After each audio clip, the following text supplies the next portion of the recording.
નમસ્કાર વિદ્યાર્થી મિત્રો, આજે ફાઇનલી પોલીસ કોન્સ્ટેબલ અને પીએસઆઈના ફોર્મ ભરવાના શરૂ થઈ ગયા છે. બરાબર, તો કેવી રીતે ફોર્મ ભરવું, કેવી રીતે ફી ભરવી, બરાબર, કેવી રીતે સિગ્નેચર અપલોડ કરવી, કેવી રીતે ફોટો અપલોડ કરવો, બરાબર, પીએસઆઈમાં ફોર્મ ભરવું કે કોન્સ્ટેબલમાં ફોર્મ ભરવું, આ તમામ માહિતી આપણે આ વિડીયો દ્વારા આજે શેર કરવાના છીએ. એટલે વિડીયોમાં છેલ્લે સુધી બન્યા રહેજો. અને જો તમે હજી સુધી વિડીયોને લાઇક ન કરી તો લાઇક કરી દો, અને ચેનલ ઉપર નવા હોવ તો સબસ્ક્રાઈબ કરી દો. બરાબર, ચાલો તો વિડીયોની શરૂઆત કરીએ. આપણે મૂંઝવતો પ્રશ્ન એ છે કે ફોર્મ કેવી રીતે ભરવું. બરાબર, તો ચાલો જોઈએ કેવી રીતે ફોર્મ ભરવું. બરાબર મિત્રો, સૌપ્રથમ તમારે અહીં ગૂગલ ઉપર જઈ અને સર્ચ મારવાનું રહેશે ઓજસ. બરાબર, જેવા તમે સર્ચ મારશો ઓજસ એટલે સૌપ્રથમ વેબસાઇટ આવશે ઓજસની, એના ઉપર તમારે ક્લિક કરવાનું રહેશે. જેવું તમે ક્લિક કરશો, બરાબર, એટલે તમારી સામે આવું ઓનલાઈન જોબ એપ્લિકેશન સિસ્ટમ એટલે કે ઓજસનું એક પેજ ખુલી જશે. દેખાય જે સ્ક્રીનમાં દેખાય છે, બરાબર, એવું એક પેજ ખુલી જશે. એમાં સૌપ્રથમ તમારે અહીં આપેલું છે ઓનલાઈન એપ્લિકેશન. બરાબર, એના પર તમારે ક્લિક કરવાનું રહેશે. જેવા એના પર ક્લિક કરશો એટલે તમારી પાસે આવા કંઈક ઓપ્શન આવી જશે: એપ્લાય, એડિટ, અપલોડ, કન્ફર્મ, બરાબર, પ્રિન્ટ એપ્લિકેશન. એમાં તમારે સૌપ્રથમ એપ્લાયમાં ક્લિક કરવાનું રહેશે. જેવા તમે એમાં ક્લિક કરશો, બરાબર, એટલે તમારી સામે આવું કંઈક ઓપ્શન આવી જશે, સિલેક્ટ કરવાનું આવી જશે. બરાબર, એમાં તમારે સિલેક્ટ કરવાનું રહેશે. સિલેક્ટ જેવું કરશો એટલે તમારી પાસે આવા કંઈક ઓપ્શન આવી જશે. દેખાય છે, જે સ્ક્રીન ઉપર દેખાય છે એવા બે ઓપ્શન તમારી સામે આવી જશે.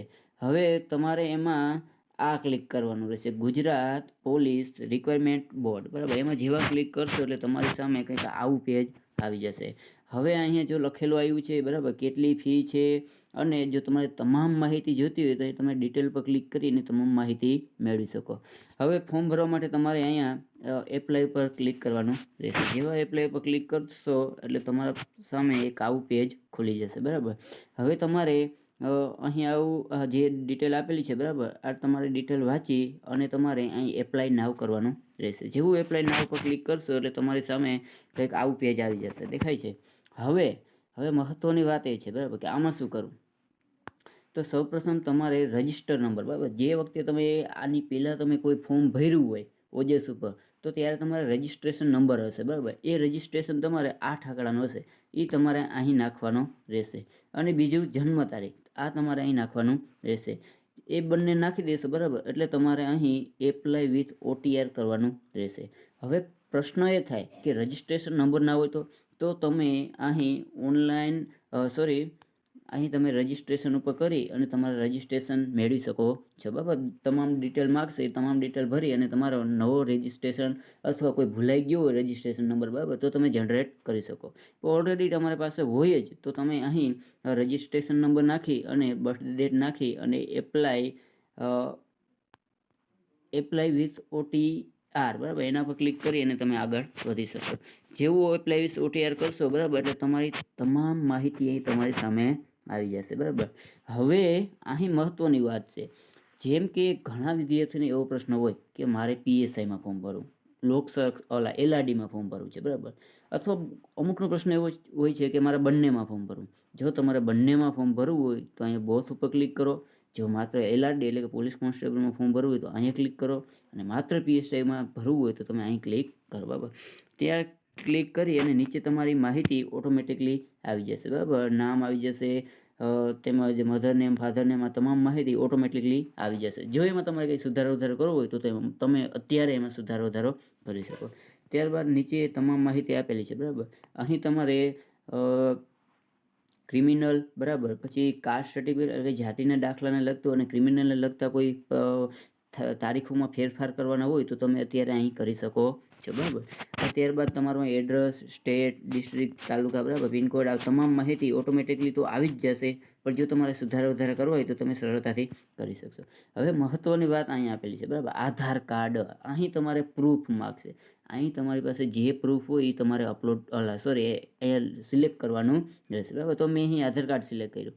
હવે આધાર કાર્ડ અહીં તમે સિલેક્ટ કરો છો તો તમારે અહીં એ આધાર કાર્ડના નંબર નાખવાના રહેશે. એ નંબર નાખી, બરાબર, અને તમે આગળ વધી શકો છો. હવે આગળ અહીં ઘણી બધી ડિટેલ આપી છે, બરાબર. જો રમતગમતમાં કોઈ સર્ટિફિકેટ હોય તો તમે યસ કરી અને એના સર્ટિફિકેટ નંબરને બધું નાખી શકો છો. પછી CCCનું કે કોઈ કોમ્પ્યુટરનું નોલેજ હોય તો તમે યસ કરી શકો.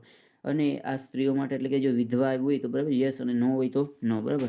એને તમે સિલેક્ટ કરી શકો છો. હવે અહીં વધારાની માહિતી આપી છે કે તમે કોઈ NCCનું સર્ટિફિકેટ હોય, બરાબર, તો તમે યસ કરી અને એની ડિટેલ ભરી શકો છો, બરાબર. ત્યારબાદ અહીંયા મહત્વની વાત અહીં આવે છે, બરાબર, કે અહીં તમારે એટલે કે ધોરણ 12ની માર્કશીટ અપલોડ કરવાની રહેશે, બરાબર. એ ખાસ આ વખતે કંઈક નવું આવ્યું છે, બરાબર, કે અહીં તમારે અપલોડ કરવાની રહેશે માર્કશીટ ધોરણ 12ની. હવે ત્યારબાદ તમારે તમામ કરી અને અહીં આ એગ્રીનું બટન ઉપર ક્લિક કરતાં પહેલાં તમારે અહીંયા યસ ઉપર ક્લિક કરવાનું રહેશે, બરાબર. જેવું તમે યસ ઉપર ક્લિક કરશો પછી તમે સેવ કરી શકશો. એની પહેલાં તમે સેવ કરી શકશો નહીં, બરાબર. તો તમે અહીં ક્લિક કરી દો, બરાબર.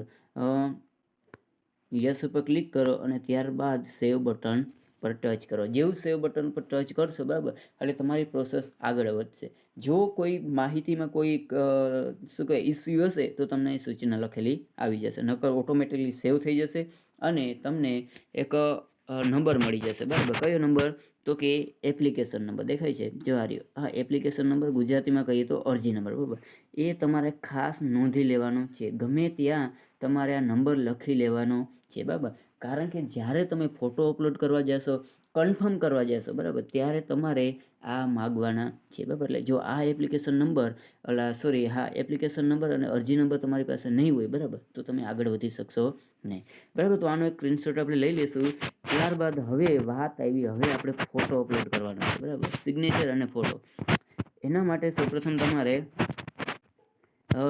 અહીં ક્લિક કરવાનું રહેશે. અપલોડ દેખાય છે, અહીંયા તમે અપલોડ ઉપર ક્લિક કરશો, બરાબર, એટલે તમારે અહીં એપ્લિકેશન નંબર માગશે. મેં તમને હમણાં જ વાત કરી, બરાબર, કે ઓલા એપ્લિકેશન નંબર ક્યાંક નોંધી લેજો. જે તમે એપ્લિકેશન નોંધ્યા છે, બરાબર, એ તમારા અહીં નાખવાના રહેશે. ત્યારબાદ તમારી જન્મ તારીખ પણ અહીં નાખવાની રહેશે. એટલે કે એપ્લિકેશન નંબર નાખો, ત્યારબાદ જન્મ તારીખ નાખો. ઓકે કરશો એટલે ઓટોમેટિકલી તમારું અહીં નામ આવી જશે. અને ઓલરેડી જો ફોટો અપલોડ કરેલો હશે તો ફોટો પણ બતાવશે અને સિગ્નેચર પણ બતાવશે. જો ઓલરેડી નથી બતાવતું તો તમારે અહીંથી ફોટો અપલોડ કરવાનો રહેશે અને સિગ્નેચર પણ અપલોડ કરવાની રહેશે. પણ તમારે અહીં જે સૂચના આપી છે એનું ફોલોઅપ એટલે કે એનું પાલન કરવાનું રહેશે, તો જ તમે અપલોડ કરી શકશો, બરાબર. આ બંને ફોટો અને સિગ્નેચર અપલોડ કર્યા બાદ તમારે અહીં અપલોડ પર ક્લિક કરવાનું રહેશે. એટલે તમને એ બાજુમાં ફોટો અને સિગ્નેચર દેખાઈ જશે, બરાબર. એટલું થઈ જાય પછી તમારે અરજીને કન્ફર્મ કરવાની રહેશે. અહીં ખાસ ધ્યાન આપજો, જો તમે અરજીને કન્ફર્મ નહીં આપશો તો તમારું ફોર્મ રદ થઈ શકે છે, બરાબર. હવે અહીં ચર્ચા કરીએ કન્ફર્મ કેમ કરવું. તો સૌપ્રથમ તમારે ઓનલાઈન એપ્લિકેશન પર જવાનું રહેશે. ઓનલાઈન એપ્લિકેશન પર ગયા બાદ તમારે કન્ફર્મ બટન ઉપર ક્લિક કરવાનું રહેશે. કન્ફર્મ બટન ઉપર ક્લિક કરશો તમે, બરાબર, એટલે તમારી સામે આવું પેજ ઓપન થશે. હવે તમારે અહીં એપ્લિકેશન નંબર નાખવાના છે, જે તમે સ્ક્રીનશોટ લીધો હતો, બરાબર. એ એપ્લિકેશન નંબર નાખશો, ત્યારબાદ જન્મ તારીખ નાખશો અને ઓકે કરશો, બરાબર, એટલે તમારી સામે કંઈક આવું પેજ ખુલી જશે, બરાબર.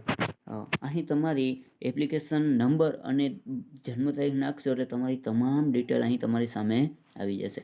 એ ડિટેલ જોઈ અને ત્યારબાદ તમારે કન્ફર્મ એપ્લિકેશન કરવાનું રહેશે, બરાબર. આ ખાસ ધ્યાન રાખજો, કન્ફર્મ એપ્લિકેશન નહીં કરશો તો તમારું ફોર્મ રદ થશે. હવે કન્ફર્મ એપ્લિકેશન કર્યા બાદ તમારો કન્ફર્મેશન નંબર જનરેટ થશે. ખાસ નોંધ અહીં રાખજો, કન્ફર્મેશન નંબર. અત્યાર લગી એપ્લિકેશન નંબર માગતા હતા, હવે આગળની પ્રોસેસમાં તમારે કન્ફર્મેશન નંબર માગશે દરેક જગ્યાએ. એટલે ફરી તમે આનો પણ સ્ક્રીનશોટ લઈ લેજો, બરાબર. હવે પ્રિન્ટ એપ્લિકેશન કરી અને તમે PDF આખા ફોર્મની લઈ શકો છો, બરાબર. એટલે તમે એને ડાઉનલોડ કરી લેજો અને પ્રિન્ટ પણ કઢાવી લેજો. હવે વાત આવી ચલણ એટલે કે ફી કેવી રીતે ભરવી, બરાબર. જો તમે કન્ફર્મ કરી દીધું પણ ફી નથી ભરતા તો પણ તમારી અરજી રદ થઈ શકે છે, બરાબર. હવે વાત કરીએ ફી કેવી રીતે ભરવી. તો અહીં તમે ફી ઉપર ટચ કરી શકો છો. ત્યારબાદ ઓનલાઈન ઉપર ક્લિક કરો અને ઓનલાઈન જેવા ક્લિક કરશો, બરાબર, એટલે તમારે આવી માહિતી માગશે. સિલેક્ટ જોબ, બરાબર. આવી માહિતી તમે ફી ઉપર ક્લિક કરશો, ત્યારબાદ ઓનલાઈન ઉપર ક્લિક કરશો, બરાબર, એટલે તમારે આવી માહિતી માગશે. એમાં તમારે શું કરવાનું છે તો કે અહીં તમારે સિલેક્ટ કરવાનું રહેશે ગુજરાત પોલીસ દળ વર્ગ 3, બરાબર. આ તમારે LRD અને PSIની કેડરવાળું સિલેક્ટ કરવાનું રહેશે. ત્યારબાદ જુઓ હવે અહીં કન્ફર્મેશન નંબર માગશે જે તમે હમણાં જનરેટ કર્યો, નોટ કે એપ્લિકેશન નંબર. અહીં તમારે ખાસ ધ્યાન રાખજો, કન્ફર્મેશન નંબર નાખવાનો રહેશે. હવે જેવો તમે કન્ફર્મેશન નંબર નાખો અને બર્થડે ડેટ નાખી અને તમે અહીં ઓનલાઈન પેમેન્ટ ઓફ ફી કરી શકો છો. ઓનલાઈન પેમેન્ટ ફી કરી અને તમે રિસિપ્ટ પણ ડાઉનલોડ કરી શકો છો અને આ રિસિપ્ટ તમારે સાચવવાની રહેશે. બરાબર. તો વિદ્યાર્થી મિત્રો, આશા રાખું છું કે તમને તમામ માહિતી મળી ગઈ હશે. બરાબર. અને જો વિડીયો ગમ્યો હોય તો હજી તમે સબસ્ક્રાઈબ ના કર્યું ચેનલ તો સબસ્ક્રાઈબ કરી દો અને વિડીયોને લાઇક ના કર્યું તો લાઇક પણ કરી દો અને તમારા મિત્રો સુધી જરૂર શેર કરજો.